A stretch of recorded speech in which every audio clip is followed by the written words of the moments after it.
नमस्कार, श्रमिक की आवाज़ यूट्यूब चैनल पर आपका स्वागत है। मेरा नाम तन्मय मंगाई है और मैं Dehradun division insurance employees union, जो कि all India insurance employees union से संबद्ध है, उसकी मंडल इकाई है देहरादून की, उससे हूँ, उसका साथी हूँ। और श्रमिक आवाज़ का गठन पिछले 1 वर्ष पूर्व यूट्यूब चैनल का विशेष रूप से इसलिए किया गया था। तो हमारा मानना था कि नए दौर में, बदलते हुए दौर में कि हमें अलग-अलग संवाद और अलग-अलग कम्युनिकेशन के स्किल के साथ अपने कॉमरेड्स के बीच में, तमाम लोगों के बीच में उन आवाज़ों को, उन सवालों को ले जाना होगा, जिन सवालों को लेकर के श्रमिक आवाज़ पिछले एक लंबे समय से बीमा कर्मियों के बीच में जाती रही है। आज का ये विशेष संवाद हम श्रमिक आवाज़ के पत्रिका के इतिहास पर, उसकी जो वर्तमान अंक आने वाला है उस पर, और जो भी पूरे ज़ोन में इससे संबंधित गतिविधि है उन पर बातचीत करेंगे। और बातचीत करने के साथ जानेंगे कि श्रमिक आवाज़ का जो लक्ष्य है क्या है, वो किस लक्ष्यों को लेके चल रही है, वो कितना उसके लिए अब तक उसकी भरपाई कर पाई है। तो आज हमारे साथ जुड़ी हैं गीता शांति, जो श्रमिक आवाज़ की संपादक है, और जानते हैं श्रमिक आवाज़ के बारे में। गीता जी को नमस्कार। नमस्कार, नमस्कार सभी साथियों को नमस्कार। तो गीता जी, आज हम जो एक पहल प्रारंभ कर रहे हैं, जिसकी बातचीत हमारी हुई थी जब पिछली बार हम लोग कॉमरेड रवि के विदाई समारोह में हैदराबाद में मिले थे, तो वहाँ ये बात चली थी कि श्रमिक आवाज़ को न केवल पत्रिका के रूप में, बल्कि उसको एक डिजिटल फॉर्मेट में कम्युनिकेशन के नए स्किल के तौर पर भी लोगों के बीच में ले जाते हैं। तो संबंध में पहली कड़ी है। तो जब आज पहली कड़ी बनी है, तो हम सबसे पहले आपसे जानना चाहेंगे कि श्रमिक आवाज़ का इतिहास कहाँ से शुरू होता है, उसकी स्थापना के पीछे क्या आप लोगों की संकल्पना थी, और कितना समय हो गया आपको उसको सबको करते हुए? तो पहले तो इसके श्रमिक आवाज़ के इतिहास के बारे में जान। श्रमिक आवाज़ को इस 1 मई 2026 को 25 साल पूरे हो गए। तो ये अपना रजत रजत जयंती मना चुकी है, और 1 मई को इसको शुरू करा गया था। तो उसके पीछे सीधा सा मकसद था कि जो मई दिवस का संघर्ष, जो पूरी दुनिया के श्रमिकों को समर्पित रहा है, और जहां से श्रमिकों ने अपने अधिकारों को समझना सीखा और उस संघर्ष को किया, काम के घंटों का संघर्ष था, अच्छे वेतन का और कार्य परिस्थितियों के सुरक्षित होने का जो संघर्ष था। तो बुनियादी सोच यही थी, और इसीलिए इसका नाम श्रमिक आवाज है कि ये श्रमिकों की आवाज बने। और बीमा क्षेत्र में है हम लोग, तो खास तौर से बीमा क्षेत्र के साथियों की आवाज बने, मगर उसके साथ ही साथ ये देश और दुनिया के श्रमिकों की भी आवाज बने। इसी उद्देश्य के साथ इसका प्रकाशन शुरू करा था, जिसने 25 साल पूरे कर लिए 1 मई 2026 को। हाँ, बधाई मैडम इसके लिए विशेष रूप से। और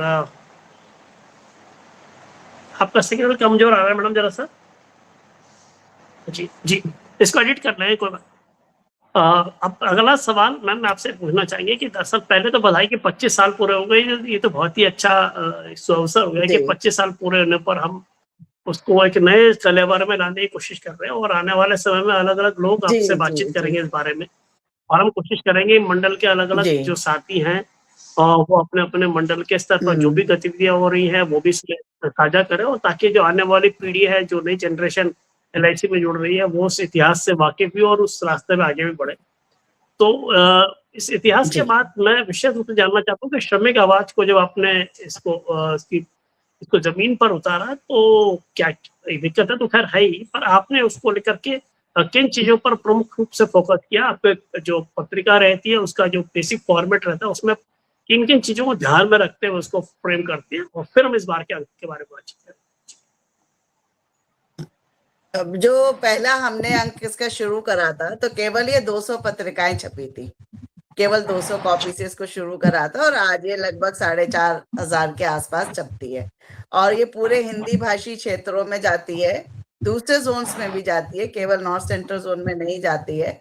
और इसका फॉर्मेट यही था कि सपोज देहरादून में कोई गतिविधि हो रही है, तब तो ये इतना डिजिटल मीडिया नहीं था, व्हाट्सएप नहीं थे, फेसबुक नहीं था, इतना ये एंड्रॉइड और ये स्मार्टफोन्स नहीं थे, तो लोग जान नहीं पाते थे कि देहरादून में क्या हो रहा है, बरेली के लोग नहीं जान पा रहे हैं, आगरा में क्या हो रहा है, कानपुर को नहीं पता। तो देश के तमाम हिस्सों में जो हमारे आंदोलन और जो बातें चलती थी उसका लोगों तक एक तो आंदोलन और कार्यक्रमों की सूचना पहुंचे। क्योंकि कई बार ऐसा माहौल बनाया जाता है कि मानो सरकार या तंत्र जो कुछ कर रहा है उससे सबकी सहमति है और उस पर किसी की कोई आपत्ति नहीं है। तो जो गतिविधियां होती हैं एक्चुअली वो प्रेरित करती हैं और हमें ये बताती है कि नहीं, ऐसा नहीं है जैसा हम सोच रहे हैं, हमारे जैसा सोचने वाले और दूसरे लोग भी हैं और वो इस बात का प्रयास कर रहे हैं कि परिस्थिति को किस तरह से ठीक किया जाए, इसको बदला जाए। तो एक तो मतलब गतिविधियों का समाचार एक जगह से दूसरी जगह जाना, मुझे लगता है ये आंदोलन का सबसे उत्कृष्ट स्वरूप है। तो एक तो ये उद्देश्य था और दूसरा बहुत सारे ऐसे विषय होते हैं जो हम चाहते हैं हमारे साथियों के बीच जाए। एक तो करंट सिचुएशन होती है कि उस समय पर क्या घटित हो रहा है वो जाए लोगों के बीच में, जिस समय के जो सवाल हैं, चाहे बीमा उद्योग को लेकर हैं या देश की तमाम परिस्थितियों को लेकर हैं, वो लोगों के बीच जाए। और एक ये पहलू भी बड़ा इंपॉर्टेंट होता है कि हम आज जहां आए हैं वो हम आए किन रास्तों से हैं, तो वो पीछे का जो इतिहास होता है वो भी हमारे लोगों के बीच जाए। तो हमें बहुत खुशी है कि कॉमरेड चंद्रशेखर बोस जो एआईए के फाउंडर मेंबर थे, उन्होंने हमें बहुत सारे लेख लिख लिख कर भेजे, जो हमने अपने श्रमिक आवाज में एक सीरीज चलाई थी कि ये गुलशन गुलजार है जिनके दम पर, इस हेडिंग के साथ में। तो उसमें उन्होंने हमें बहुत सारे लेख भेजे थे कि किन किन लोगों ने क्या क्या फेस किया और कितने कैसे कैसे कंट्रीब्यूशन से और सेक्रीफाइस से अगर आज हम किसी अच्छी जगह पर बैठे हैं या हमारे पांव के नीचे एक मजबूत आर्थिक जमीन है, तो उसके नीचे क्या क्या लगा हुआ है, तो वो सब जानना भी जरूरी होता है। और पूरे देश के अंदर भी और क्या चल रहा है, हम किसी आइसोलेशन में नहीं होते हैं।